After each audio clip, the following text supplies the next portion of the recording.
Hi, welcome back to the farm. My name is Roz, also known as Passion Flower, and you'll find me here each week talking about my farming and creative life.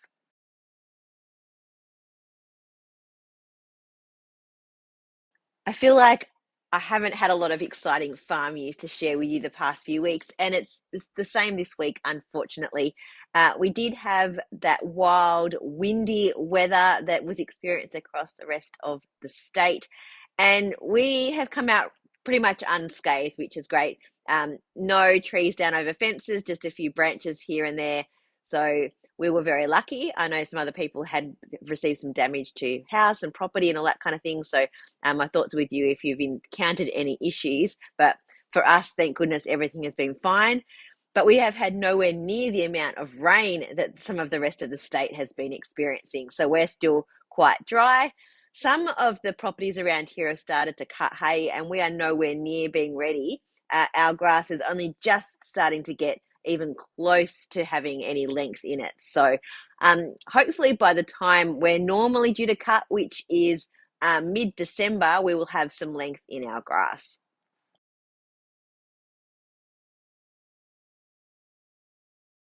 I had a really great time at the market in Birregurra last weekend. Thank you if you came and said hello. It was a really lovely day. The weather was pretty good. It was quite warm actually. And it was a good group of stall holders and a lovely group of locals and those that had travelled quite a distance to come along. I've got a few weeks off from markets now, with the next one being the All About Fibre and Yarn market in Warragul on the 23rd of November. And that will be very quickly followed by the All About Fibre and Yarn Christmas market in Templestowe, which is the 6th of December. And that will wrap up my markets for the year before I take a little bit of a holiday. Thank you to those that have already sent me through questions for my question and answer video, which I will probably shoot next week.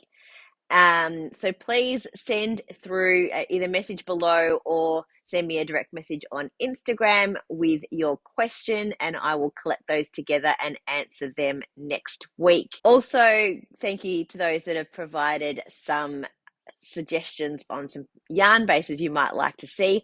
I am doing some research on availability and trying to source things as locally as possible. So my summer holiday break may be ordering lots of single skeins or as small a quantity as I possibly can of some particular bases to have a bit of a play around and see what might be fun to at least do some limited runs of in the new year.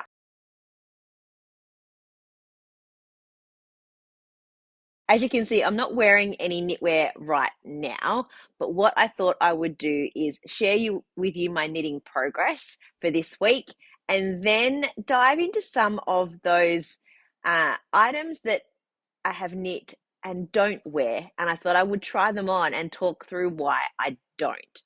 Uh, After having gone through last week the things that I find to be quite re-knittable, I thought that it would be fun to go through the things that perhaps aren't, or that could be if I made some modifications to them.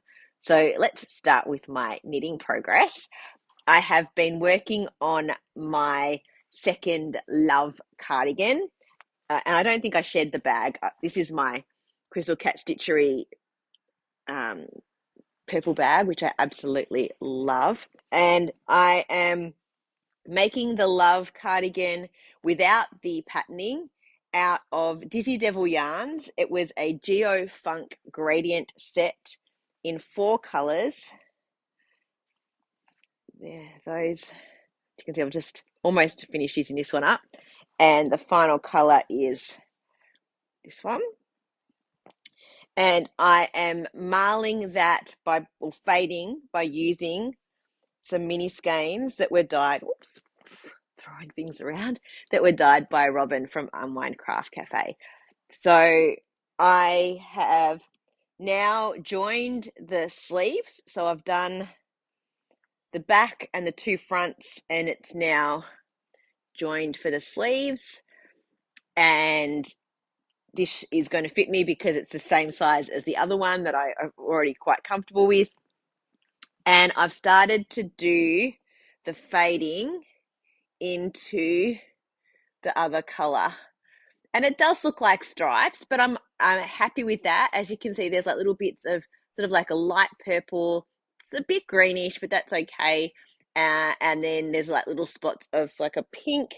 So I think I will next go into this more pink after I've done a little bit more of this, but I need to weigh this ball to make sure that I'm going to have enough to marl the next color back in. Oh, I keep saying marl, and it's a fade, not a marl. To fade this other color in, as well as then do the same on each sleeve. So I weighed this mini skein and it was 21.3 grams. So if I leave about half or a bit more than half, I've got my scales here. Let's weigh it now and see what it comes up as.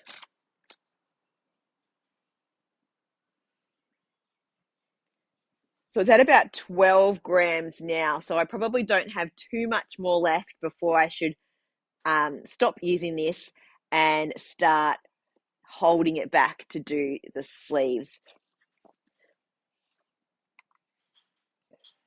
Oops. I'm very much just making this up as I go along. So there is certainly going to be some room for error here and there could be some ripping back, which is totally fine because this is very relaxing.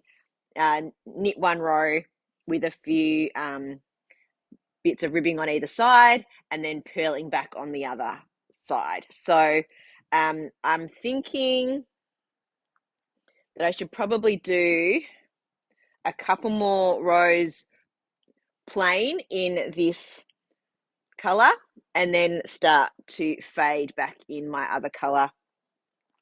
And then I'll just have to deal with whatever I've got left on the sleeves. Maybe I should even do some math and figure out sleeve stitch numbers compared to back stitch numbers. I'm pretty sure that there's a lot less on the sleeves. So that's my progress so far on that. So that is literally all the knitting to be had this week. I've really not been doing a lot apart from market prep, going to market, and then being busy with work and then not really being bothered much in the evening except to do that little bit of very simple knitting. So now let's go into some previously finished objects that I just don't reach for. And you know what? I could tell that I don't reach for them because they were all the ones that were on the very bottom of all of my knitwear. I've got them all like sort of stacked up nice and neatly so you can see everything. And everything else just above where they were is things that I rotate through regularly. And they were the ones that were sitting like right on the bottom of the shelf. You'll have to excuse the cuts through this next section because what I'm going to do is put each of the items on and then I can talk about them. All right, this first one is called the Crossover Cardi. It is by Maria Yarley, and I'd wanted to make it for a really long time, and then I've made it, and it just doesn't fit, and I don't know if it's that I've made it too big or if it's that the yarn is not right. But I think partly it's that the yarn is not right, so this is very stretchy. I made it out of Queensland Collection Kathmandu Aran weight yarn, which is a wool, but the pattern calls for Barocco Remix and I couldn't find it. And I think that if I had used Barocco Remix, it may not be quite so large. But I got gauge and everything, so I'm not really sure why. I'm pretty sure I made the smallest size possible, but it's actually really cute in terms of it's got like cables down one side. It's got a really big shawl collar. It's kind of vest-like. It's got like big arms, but you can see there's like stacks of fabric everywhere. But the actual patterning itself is really beautiful. I'll take it off and I'll show you just how large it actually is. So here we go. Like it's a big like circle. So in theory, it's nice, but I just think it's like way too big. So it's literally just been sitting in the bottom of my cupboard because I haven't been able to figure out how to wear it. Um, so this might be one that I either gift to someone else and then maybe try and re-knit it again for myself, making it much, much smaller, or I rip this out and reclaim the yarn and either try it again or knit something else. I've had it knit for a really long time though. I finished it, let's see, I finished it in 2021, and I honestly think I've worn it once and then just decided that it just wasn't the right fit for me. So a bit of a fail, I think, in combination of yarn, sizing of the pattern, sizing of me, and yeah, not something that I'm going to reach for only because it doesn't fit.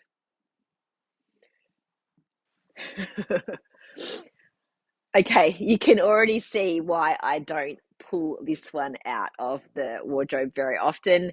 Clearly, it is showing off the bra straps.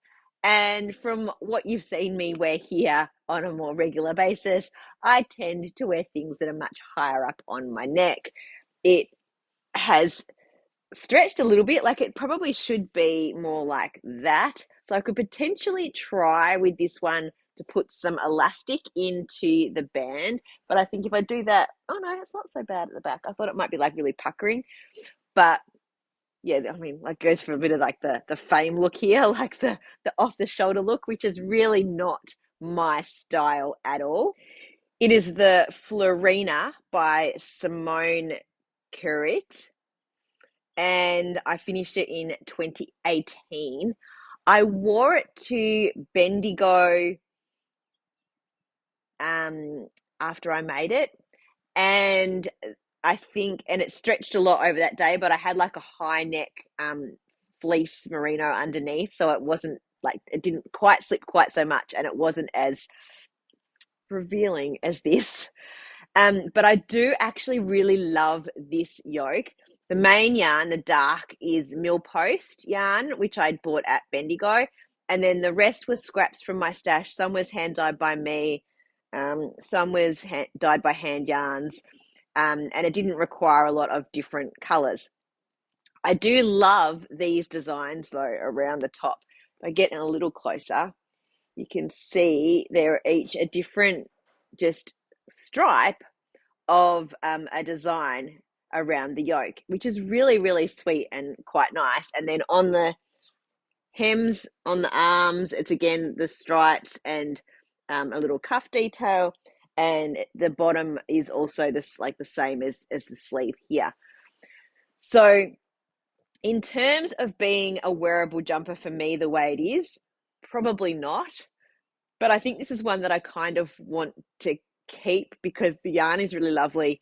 So I might actually try and put the elastic in and see how it works. It's literally been sitting and not being worn, so I may as well give that a try. But what I would like to do is grab this detail and put it onto a Tolster tee, for example, because I'm pretty sure that this would be reasonably easy to replicate. You just have to figure out, the repeat number of the pattern for each of these and see if you can make it fit into your stitch count for just a plain jumper or top like the Tolster. So I think that would be a really great use of some scrap yarn and get some little interesting highlights of color, and then put it with like a really nice solid or tonal. So yeah, that has got me thinking about that idea rather than this one that just doesn't quite fit me as properly as it should. All right, next in this parade of things that have not been worn very often is this top. It's called the Flamboyant. It's by Marie Amelie Designs, who I love and whose designs fit me. Like this fits beautifully, and I think the sleeves are super cute, and it's got this really beautiful detailed pattern along the neckline here. What I don't like is the low cut of the V-neck. And I probably should have known that going in, but I liked the rest of the design, so I kind of went with it. But it is not something that I wear. Normally, I would be covered up to about here. So it's something that I'm not as comfortable wearing, and I don't gravitate towards V-necks. So, oh, and I hand dyed this yarn myself. This is a 5-ply that I was trying out, and just in a random pattern yarn that I haven't released as a color. I'm not even sure that I know where the recipe is, to be honest. So yeah, I was just experimenting with it. So I thought that I would knit myself up something in a 5-ply. Yeah, so I'm not sure that I will get a ton of wear out of this, but it might be something that I should consider during the summer. It's a nice like A-line, so it's sort of much tighter here and then it flares out. And it is comfortable to wear. I'm just quite self-conscious of this area and don't tend to show it off. So it's not the first thing that I grab, but it's certainly not the worst and it definitely fits. So it's somewhere in the middle, but having learnt about this, I won't plan to make any more deep V-neck tops. I'll much rather have rounded necks. Okay, this is the last one that I have to share with you. This is called The Faded Frenzy. It is by Andrea Yetman, and it is a interesting construction at the shoulders. You kind of do these sort of short rowy bits at the shoulder, and then you work the neck, and then you join it together and keep knitting. So you can see up here, this was a quite a crazy variegated yarn that I was just playing around with. And as you can see, the pooling is quite wide because you were only going back and forth. And then you started to then knit in the round after you split for the sleeves. I think it would work well as a fade. It is actually reasonably comfortable. The sleeves are a little bit weirdly flary, flouncy. So I could probably have gone, like taken some stitches out of the sleeve number, but I don't mind it. It's not a terrible look. But then I didn't really realize that I wasn't going to have enough yarn in just this color. I tried to fade in a different color and I couldn't. Nothing was really in my stash that would work. So I ended up buying a purple. Let me just stand up a little bit. And I, instead of like fading it in or whatever, I just did ribbing along the bottom quite high up. So it kind of cinches in. So you kind of have to have the right outfit in order to wear this one.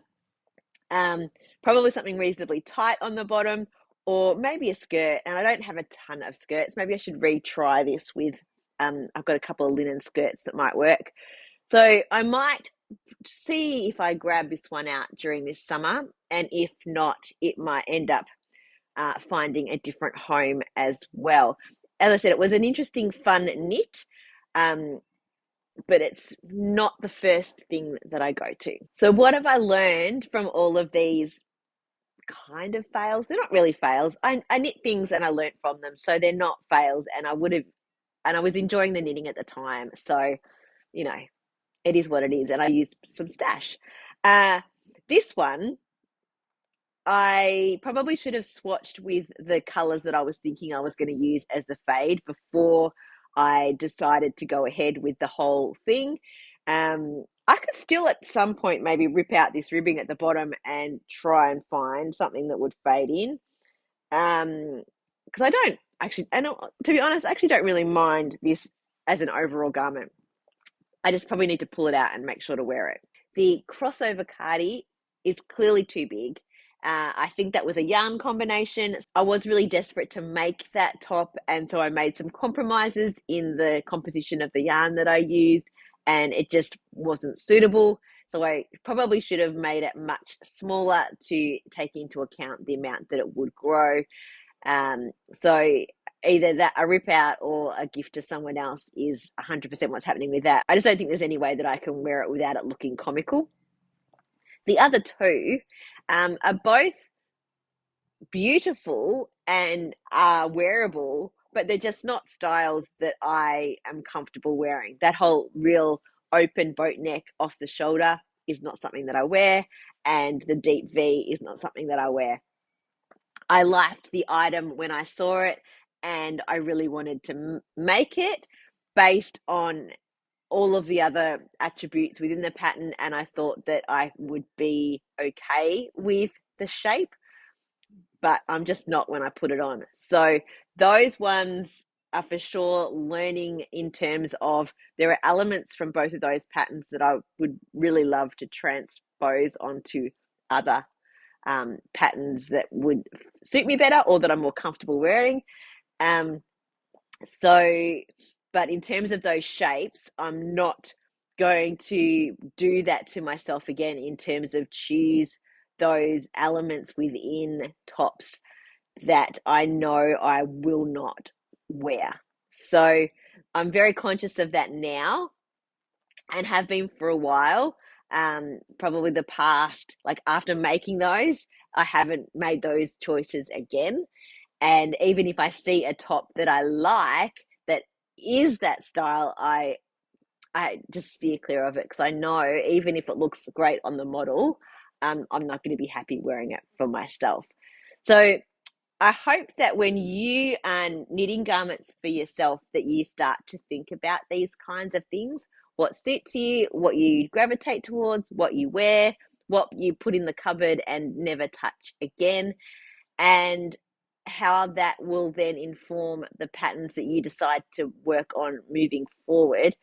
As much as we say that we just love to knit or crochet, we actually, at the end of the day, you want the finished item to be able to either use for yourself or to give to someone else and for it to be useful and liked. And so we have to kind of sometimes be a little firm with ourselves on what we choose to start and cast on, and really try and keep those factors in mind, because otherwise sometimes, and I'm super guilty of this as well, we get carried away with a trend or a color or some pretty design element, and we end up with something that we've spent so much time and money on that we just we're never going to use. And as much as we enjoy the process, it is also about the product. And these few things are things that, as products, I am not as keen on as I would have liked to have been. I'm pleased that they're the only things that are really sitting in that basket. There's not that many. As I said, I kind of have learnt from those items and make different choices. But I'm sure there's still going to be things in my future where I get carried away by cast on itis, as we all do.